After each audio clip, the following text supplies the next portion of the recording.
Graça e paz, amados, como é maravilhoso nós olharmos e saber que precisamos andar no propósito de Deus, no chamado de Deus. Fomos escolhidos, chamados pelo Senhor. E estamos olhando para Davi. Davi tinha reconhecido, quando ele assume o reinado, né? Ele tinha reconhecido, Davi reinou 7 anos sobre Judá, 33 anos sobre todo o Israel, né? E aí a gente vê assim que ele reconhece que Deus o havia colocado como rei, Deus o havia dado crescimento, tornado ele grande, mas era por amor ao seu povo, não era nada a questão pessoal. Davi então comete um erro, ele resolve, incitado por Satanás, a contar o povo. Então é muito importante a gente olhar para isso, né, que quando Deus nos coloca como autoridade, nós precisamos confiar nele, não confiar no número do exército que está conosco, no número de pessoas que estão conosco. Então, a gente vê que Davi recebeu também palavras, né, dos seus valentes, que ele não deveria mais ir à guerra, depois de um gigante quase ter matado Davi, porque ele se cansou na peleja. E a gente vê então que eles fizeram uma promessa que não iriam deixar que Davi saísse mais à guerra. Parece um cuidado tão carinhoso, né? Mas estava fora do propósito de Deus.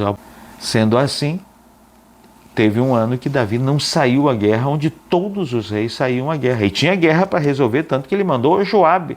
Davi se tornou tão poderoso que ele não precisava mais estar na guerra. Mas Deus não tinha falado nada para ele não ir. Cada guerra, Deus falava sempre com Davi, se ia dar vitória ou não. Davi sempre orava ao Senhor pelas batalhas. Quando a gente olha aqui, então, a gente vê um homem agora fora do propósito. Era para ele estar na guerra, ele estava na cama. Ali já começou o pecado de Davi. Fugindo do propósito, é um campo aberto para pecado. Ele sai para passear, né? Na varanda da sua casa, no terraço da sua casa, já vê Betseba, já manda chamar Betseba, já adultera com ela, já a Betseba descobre que está grávida, manda avisar Davi, e ali começa a decadência de um rei. Talvez a parte mais triste da vida de Davi, quando ele está fora do propósito de Deus, fora da direção de Deus. Então é um homem que começa a mentir, é um homem que ele tenta enganar Urias, é um homem que usa sua autoridade até para matar Urias, né? Então é muito triste, né? Um homem fora do propósito de Deus, ele destrói outras pessoas, ele destrói famílias, ele destrói sonhos. Um homem fora do propósito de Deus, ele pensa que ele pode esconder alguma coisa de Deus, ele não consegue mais ver as bênçãos que Deus tinha dado, agora ele está envolvido ali em consertar aquele pecado, só que depois ele vai descrever claramente no Salmo 32, no Salmo 51, o que aconteceu enquanto ele calou o seu pecado. Então a gente vê assim tão triste, né?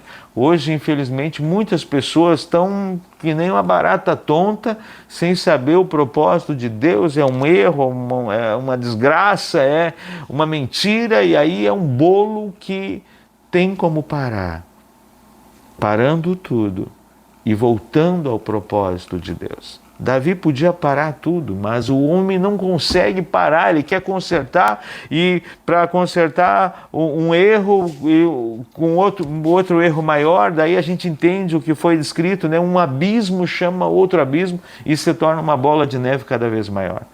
Sendo que tudo pode ser resolvido quando a gente para tudo, não faz mais nada e se volta ao Senhor. Deus perdoa. Deus abençoa, mas é necessário se humilhar e voltar ao primeiro amor, voltar aos pés da cruz, voltar a confiar novamente no Senhor, a não ter medo de sair para a guerra, a não ter medo de assumir o seu pecado, não ficar inventando desculpas para tentar ocultar e resolver na sua força. Um homem fora do propósito de Deus não resolve nada, complica cada vez mais a sua vida.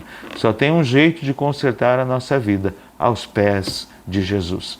Que possamos realmente voltar aos pés da cruz, Como está a sua leitura bíblica? Como está a sua vida de oração? Como está a sua vida de adoração? Como está a sua vida de intimidade com Deus?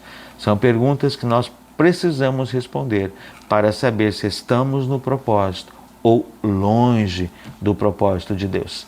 Que Deus te abençoe.